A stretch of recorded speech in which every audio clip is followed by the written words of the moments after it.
말씀은 나의 양식입니다. 성경에는 우리가 이해하지 못하고 과학으로도 해결하지 못하는 그러한 일들이 너무도 많이 있어요. 그 중에 하나가 죽은 사람이 다시 살아나는 거죠. 예수님께서 죽은 지 나흘이 됐던 4일이 됐던 나사로를 찾아가서 나사로야 나오너라 할 때 죽었던 나사로가 뚜벅뚜벅 걸어 나왔어요. 또 한 경우는 아버지가 없고 엄마랑 둘이 살던 한 아들이 죽었어요. 근데 그때도 예수님께서 그 죽은 청년이 무덤에 묻히러 가는 그때 그 앞에 나타났어요. 그리고 그 청년의 엄마에게 그렇게 얘기했어요. 울지 말라.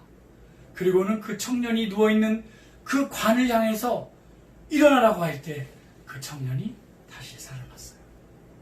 또 한 경우는 회당장 야이로의 딸이 죽어서 많은 사람들이 슬퍼서 울고 있을 때 예수님께서 그 회당장 야이로와 같이 집에 가서 그렇게 말씀하셨어요. 이 소녀가 자고 있다. 사람들은 비웃었지만 예수님은 그 소녀를 향해서 이렇게 말씀했어요. 달리다금 소녀야 일어나라.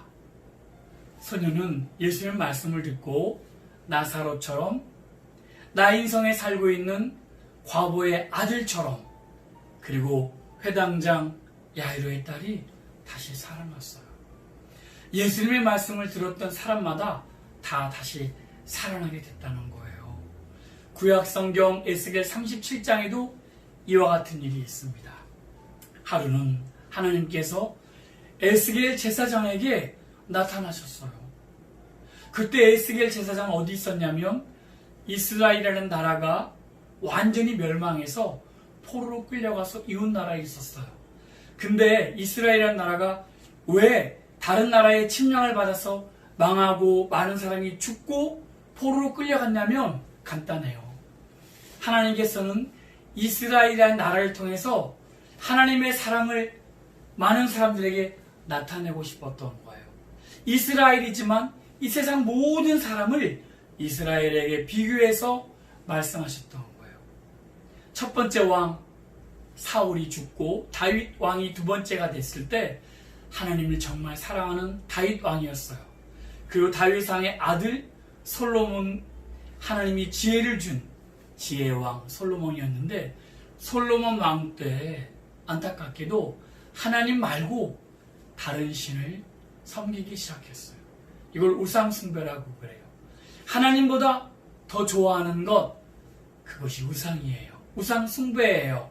우상에게 절하고 예배하는 거예요. 하나님은 말씀을 통해서 우리에게 많이 경고하셨어요. 나 외에는 다른 신이 없다. 내가 너희를 인도하는 사랑의 신이란다. 나야말로 하나님이란다. 그리고 너희가 우상 숭배를 계속하면 너희에게 큰 징계가 있을 것이고 아픔이 있을 것이고 죽음이 있을 것이라고 너무도 많이 말씀하셨는데 이스라엘 사람들은 하나님의 말씀을 듣지 않고 끝까지 우상을 섬기게 되었어요. 그래서 하나님께서 이스라엘 백성들을 다른 나라가 쳐들어오게 해서 전쟁을 일으키게 해서 이스라엘 사람들이 패하고 많이 죽고 포로로 끌려갔습니다. 그때 에스겔이라고 하는 제사장도 끌려가서 한 강가에 있을 때 하나님께서 환상을 보여주기 시작했어요. 그리고 하나님께서 말씀하셨어요. 이스라엘이 왜 이런 죄를 지었는지 말씀하시고 나중에 에스겔을 이끌고 한 산으로 갔어요. 그리고 하나님께서 에스겔에게 말씀하셨어요. 에스겔아, 너의 앞에 무엇이 보이느냐? 에스겔이 둘러보니까 그때 산에 사람이 죽어서 오래되면 살은 다 썩어 없어지고 해골이 남아있는데 이 해골이 산 전체에 공동묘지에 있는 것처럼 있었어요. 근데 무덤에 묻혀있지 않고 다 밖으로 나와 있었어요. 에스겔이 하나님께 그렇게 대답드렸어요. 하나님, 뼈가 있는데 너무도 많이 있고 뼈들이 말랐습니다. 그래서 하나님께서 에스겔에게 말씀하셨어요. 에스겔아, 내가 너에게 하나님의 말, 나의 말 할 테니 너는 나의 말을 가지고 이 뼈들에게 다시 말하여라. 에스겔은 하나님이 말씀하시는 대로 그 뼈들에게 말씀하기 시작했어요. 하나님께서 에스겔에게 어떻게 말씀하셨냐면, 에스겔아, 이 뼈들에게 이렇게 말하여라. 뼈들아, 뼈들아, 너희는 하나님 나의 말을 듣고 너의 뼈들이 와서 제 위치에 붙도록 하여라. 에스겔은 하나님 말씀을 듣고 그대로 말하기 시작했어요. 뼈들아, 여기에 있는 이 마른 뼈들아, 하나님의 말씀을 들은 대로 너희는 제자리를 찾아갈지어다.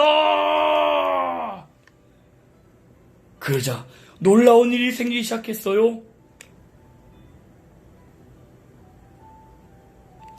뼈들이 움직이기 시작했어요.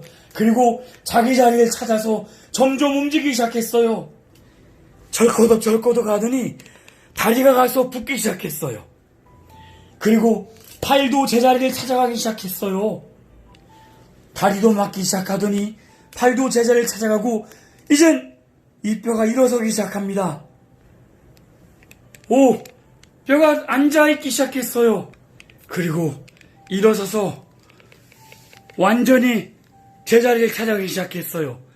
하지만 아직 살이 덮이지 않고 몸에 근육이 생기진 않았어요. 이때 다시 하나님이 에스겔에게 다시 말씀합니다. 에스겔, 이렇게 너는 뼈에게 얘기해라. 근육이 생기고 살이 돋고 심줄이 덮이고 온전하게 되어라. 그러자 갑자기 뼈들에게 놀라운 변화가 생기기 시작했어요.